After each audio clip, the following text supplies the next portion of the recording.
On aime donner à ceux qu'on aime, un cadeau, un coup de main, une invitation. C'est naturel. Mais quand l'argent devient une condition, tout change.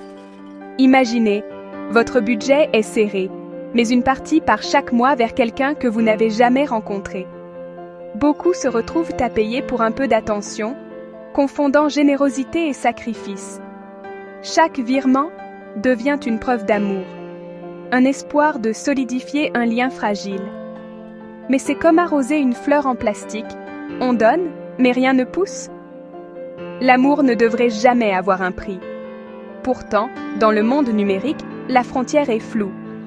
On tombe amoureux d'un profil, et quand l'autre parle de ses soucis d'argent, le cœur prend le dessus.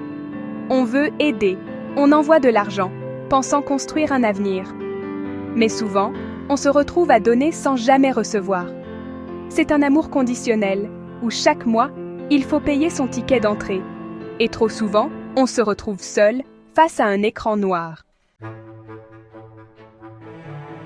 Jérôme, 38 ans, gentil, timide, cherche l'amour après une rupture.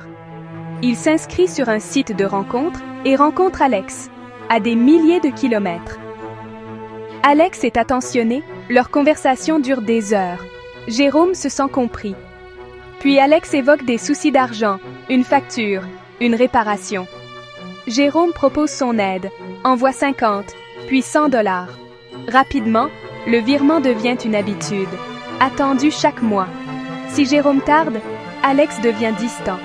Jérôme se justifie, espère un futur ensemble, croit investir dans leur couple.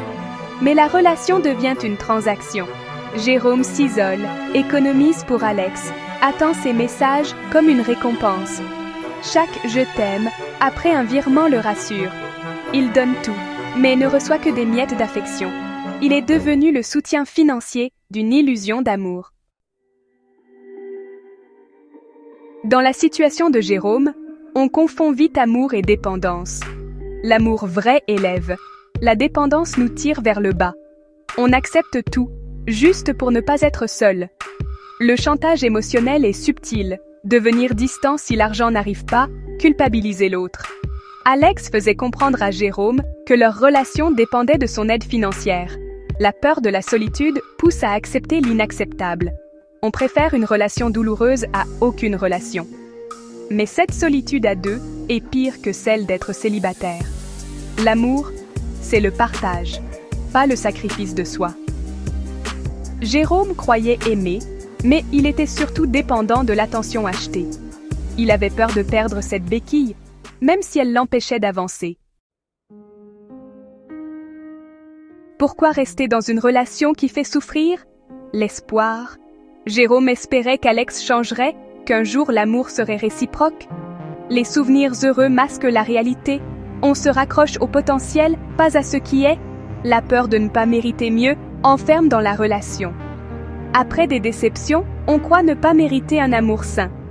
Jérôme pensait n'avoir pas d'autre choix. L'investissement émotionnel rend le départ difficile. On se dit « J'ai déjà trop donné pour tout abandonner ». Plus on reste, plus il est dur de partir. On reste par peur de perdre ce qu'on a investi, pas par amour. C'est un cercle vicieux qui retient au fond. Le premier pas vers la guérison, c'est ouvrir les yeux. Regarder la situation sans filtre, arrêter de se mentir. Accepter qu'on s'est trompé sans se juger. Se choisir soi, reconnaître sa valeur. Votre valeur ne dépend pas de l'attention ou de l'argent donné.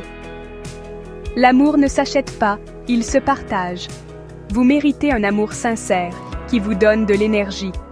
Refuser une relation basée sur l'argent, c'est s'aimer soi-même. Posez vos limites, même si cela signifie affronter la solitude. Cherchez du soutien, amis, famille, professionnels. Briser l'isolement aide à sortir du piège. Reconnaître sa valeur, c'est accepter d'être aidé et soutenu. Un matin, Jérôme décide d'arrêter. Il supprime le virement, bloque Alex. La panique laisse place au soulagement. Il choisit enfin son bien-être. Les premières semaines sont dures, mais il tient bon. Il utilise son argent pour lui, retrouve ses amis, partage son histoire. Il découvre qu'il n'est pas seul, reçoit du soutien. Peu à peu, il retrouve confiance, apprend à poser ses limites. Il comprend que la générosité doit être partagée, pas exploitée. L'amour véritable ne coûte rien, il enrichit. Aujourd'hui, Jérôme va bien, il n'est plus pressé de retrouver l'amour. Son histoire est un message d'espoir. On peut sortir d'une relation toxique. On peut choisir un amour authentique, sans condition. N'oubliez jamais, votre cœur n'a pas de prix. L'amour véritable est un cadeau gratuit, à reconnaître et à accueillir.